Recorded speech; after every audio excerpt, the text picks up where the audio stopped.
KXAN News. This incident was incredibly chaotic, and it was spread out over about a tenth of a mile. We have 5 people who are dead and more in the hospital this morning as we continue to follow the breaking news that happened overnight. The crash on I-35 this morning, that major route in Austin is shut down.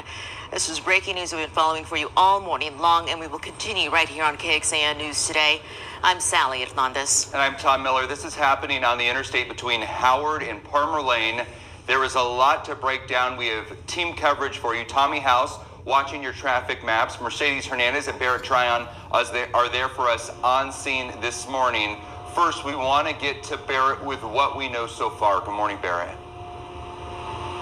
Good morning, Tom and Sally. Yeah, this scene is massive. As you just heard, a tenth of a mile long. I'm going to step out of the way here to give you an idea of what they're still working with some 5 hours or so after it happened.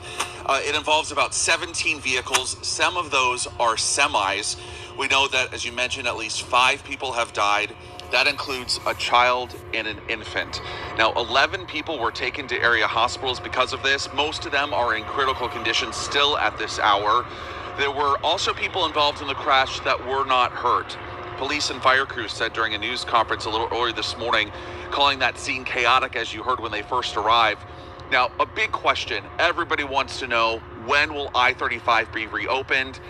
And that's a question that we just don't have an answer to yet. This is a massive scene out here. We have fire investigators on scene. We have police on scene, all combing through evidence to see if they can figure out what caused this crash.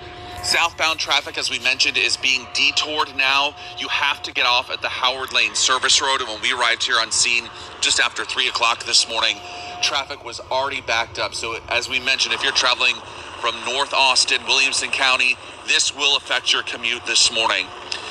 Traffic still at a standstill, as I mentioned. There was also a lot of coordination between fire, EMS, and police to get people out of their cars. We're told that whole process took about 40 minutes. And the assistant fire chief earlier said this is something of a magnitude that they don't deal with normally in Austin, and that's also what police said. But there was a very large response to this unit. Like I said, there were multiple fire trucks, multiple ambulances, as well as multiple police officers, and all of those units that I listed are all detective units or specialty units that had to respond out due to the severity of this crash and the nature of it. So I don't have an exact number for you, but it was a very, very large response. And a lot of those police that are out here right now investigating are with the medical examiner's office as they do their investigation. And we just saw them actually pull a body out of a car here in the last 5 minutes. Crews also dealing with a massive diesel spill that happened from one of those semis during the crash. That's something alone that can take a long time to clean up, and crews are working on that right now. So the big question really remains this morning: how did this happen? If that is something that investigators are going to work on, especially as the sun comes up. Tom and Sally? Barrett, describe that noise that I'm hearing behind you. Does that have anything to do with the cleanup or the construction?